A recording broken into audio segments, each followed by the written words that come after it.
Je suis Philippe Lunel-Ebengue, doctorant de l'école où je travaille sur les questions de pollution des rivières et d'eau souterraine par les métaux lourds. Je suis par ailleurs porteur du projet Vulgaris qui vise à la création d'une agence de communication et de vulgarisation scientifique par le jeu et par l'image. L'idée de ce projet est venue de mon interaction avec le grand public lors de mes travaux de recherche. En effet, j'ai pu mettre en évidence une fracture. D'une part, ce grand public qui avait l'envie de pouvoir s'intégrer et s'impliquer aux questions scientifiques, et d'autre part, un cercle de scientifiques initiés qui ne trouvent pas toujours les bons mots pour pouvoir faire passer le message scientifique. Et donc de là, je me suis dit que l'aspect communicationnel pourrait être intéressant pour améliorer l'acceptabilité de ces connaissances scientifiques-là auprès du grand public. L'intérêt pour moi, je pourrais le classer en deux grands groupes. Le premier, c'est que c'est une fierté, c'est un honneur de pouvoir faire partir de la première promotion. Ça restera gravé dans l'histoire de l'école. Le deuxième intérêt, c'est un privilège.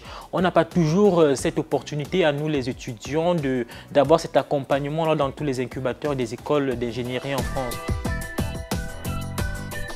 Avec les conditions sanitaires particulières, la plupart des rencontres se passent en visio, suivant un programme donc qui a été bien défini en amont par l'incubateur. Et ce qui je trouve intéressant, c'est l'approche qui vise à un suivi dans un premier temps collectif et un suivi individuel.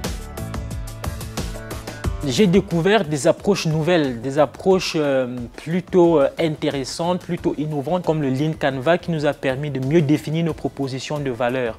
Ensuite, j'ai découvert un outil également remarquable, la mise en œuvre d'une landing page qui nous permet de définir quel client peut payer pour quel service et à quelle fréquence. Donc, ce sont des outils que je ne connaissais pas avant, mais qu'aujourd'hui j'aborde avec beaucoup plus de profondeur et qui me permettent aujourd'hui de rendre mon projet plus mature pour qu'elle puisse voir le jour dans les très prochains mois.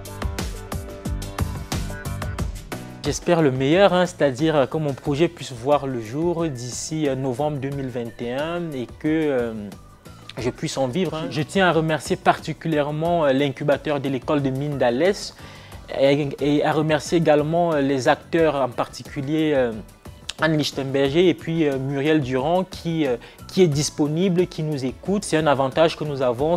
Cela n'est pas très répandu dans toutes les écoles de pouvoir être suivi de manière particulière.